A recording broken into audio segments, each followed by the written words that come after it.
janji Allah kepada orang yang berdoa. Makanya doa itu benar-benar senjata orang mukmin, melebihi senjata apapun yang dimiliki oleh seseorang. Paling dahsyat itu kalau punya doa. Jadi kalau orang yakin kepada Allah, maka dan keyakinan dia kepada Allah lebih besar daripada keyakinan dia kepada apapun, maka selama dia masih bisa berdoa kepada Allah, dia tenang. Ada masalah dikit, oh Ilahi. Ada masalah dikit, Ilahi. Ada masalah dikit, Rabbi. Terus saja.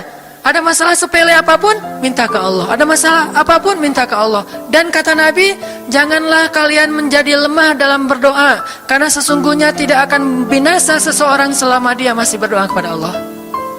Itu hadis Nabi dari Aisyah. Janganlah kalian menjadi lemah dalam berdoa, artinya jadi pundung, jadi putus asa dalam berdoa, karena tidak akan binasa seseorang selama dia masih berdoa kepada Allah Subhanahu wa ta'ala. Jadi kalau kita masih terus mengharap dan meminta kepada Allah, kita nggak akan binasa, kita nggak akan kalah, kita nggak akan rugi. Dan kata para ulama, segala sesuatu di dunia ini akan pergi dan tidak kembali. Ini clue penting nih, bisa dicatat. Segala sesuatu di dunia ini akan pergi dan tidak akan kembali kecuali doa. Dia pergi dan dia pasti akan kembali. Segala sesuatu kalau udah pergi di dunia ini nggak akan kembali lagi. Kalau pergi di sini maksudnya pergi kepada Allah. Tapi kalau doa pergi ke Allah, dia pasti akan balik lagi kepada yang meminta. Satu-satunya yang pergi ke Allah dan kembali di dunia ini hanyalah doa.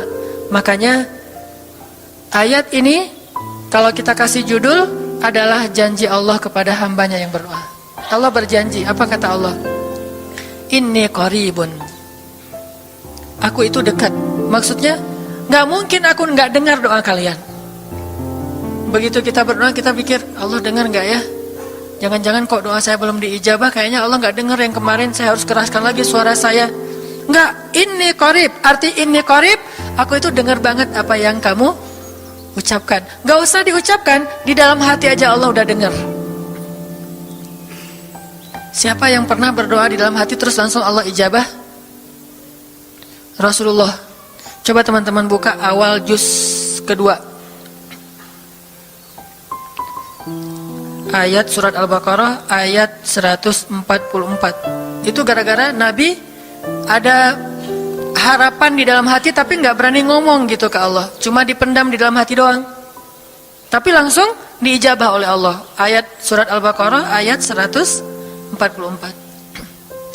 Allah berfirman, Qad nara taqalluba wajhika fis samaa فلنولينك قبلة ترضاها فول وجهك شطر المسجد الحرام وحيث ما كنتم فولوا وجوهكم شطره وإن الذين أوتوا الكتاب ليعلمون أنه الحق من ربهم وما الله بغافل عما يعملون.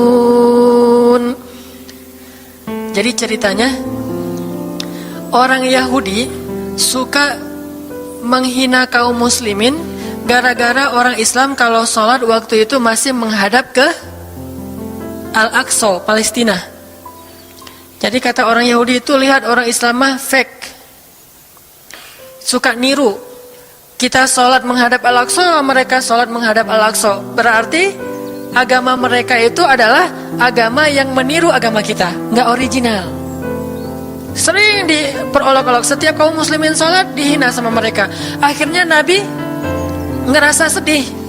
Wah, gimana ya caranya? Sehingga setiap sore Nabi berdiri di suatu bukit, kemudian lihat ke langit. Cuman nggak ngomong, gini aja ke langit. Membatin, bayangin. Pernah nggak teman-teman membatin ke Allah? Ini yang harus kita coba lakukan. Belajar membatin kepada Allah. Itu romantis banget. Jadi duduk sendiri, Allah, ngomong gitu dalam hati. Dan yakinlah ini qarib, Allah tuh dengerin. Jangan pikir saya kayak ngomong sendiri, kayak orang kurang waras. Enggak, Allah itu mendengar. Jadi kita batin aja sama Allah, ngomong dalam hati, ya Allah, saya tuh lagi gini, ada masalah. Ngomong dalam hati kita, please Allah, please, gitu ya. Nah, itu kalau kita membatin, inni qaribun wa asirru qaulakum aw ijharu bih innahu alimun bidzatis sudur. Jadi Nabi nggak enak mau ngomong, ya Allah, tolong dong pindahin kiblat dari Masjidil Aqsa ke Masjidil Haram. Soalnya daripada dikata-katain melulu sama orang Yahudi, mau ngomong kayak gitu tuh nggak enak sama Allah. Malu Rasul ke Allah. Masa kiblat aja minta dipindahin. Akhirnya Nabi cuma ngelihat ke langit aja tiap hari. Udah selesai, pulang. Besok lihat lagi ke langit. Turunlah ayat ini. Sesungguhnya kami telah melihat bagaimana kamu selalu menengadahkan wajahmu ke langit. Maka kami palingkan kiblat ke arah yang kamu sukai. Coba lihat.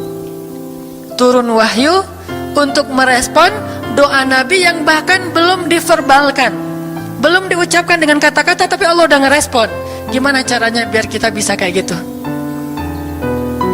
Lihat seorang cewek cantik, kayaknya kerudungnya soleha gitu ya, kuliahnya di UIN misalnya atau di pesantren mana gitu.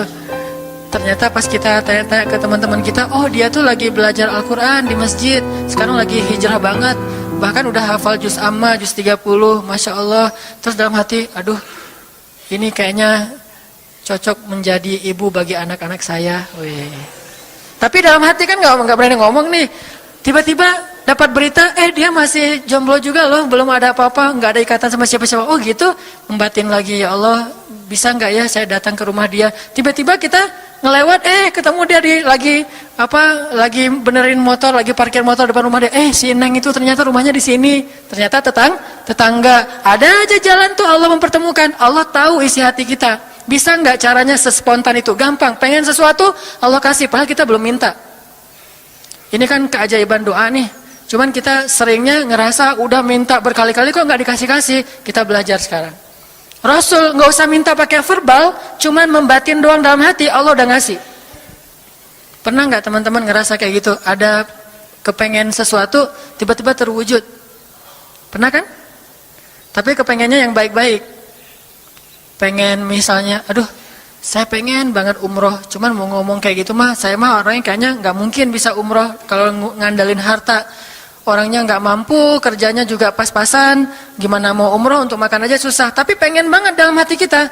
Dan itu rindunya tuh rindu banget. Setiap kali ngelihat video atau tayangan di TV tentang umroh dan haji, menitikkan air mata, saking kangennya ke Baitullah. Allah tahu itu dalam hati kita. Tiba-tiba ada jalan, ada aja jalannya. Dan bisa dikasih sedekah, bisa juga hadiah, bisa juga door prize, bisa juga macam-macam. Pokoknya ada jalan aja, tiba-tiba bisa umroh. Dan saya sering banget membawa orang umroh. Di antara jamaah itu selalu ada 1 atau 2 orang yang umrohnya itu miracle, keajaiban dari Allah. Ketika saya cari tahu alasannya apa, ternyata emang dia dari dulu pengen banget umroh, cuman nggak bisa ngandelin hartanya. Allah kasih jalan yang lain. Bukankah Allah itu memampukan yang diundang, bukan mengundang yang mampu? Kan itu yang sering kita dengar kan? Allah tidak mengundang yang mampu, tetapi memampukan yang diundang. Kalau udah Allah undang, pasti mampu. Kalau Allah nggak ngundang, walaupun dia mampu nggak akan bisa. Jadi Allah bukan mengundang yang mampu, tetapi memampukan yang diundang. Sehingga kita kalau hati kita kayaknya pantas diundang, Allah undang tuh. Begitu juga dalam urusan rezeki. Aduh, saya pengen kerjaan yang kerjaannya itu lebih halal, lebih nyaman, bisa sholat berjamaah tepat waktu, ada waktu juga buat keluarga, bisa juga berdakwah ke teman-teman. Akhirnya membatin kita itu karena kuat banget, Allah wujudkan.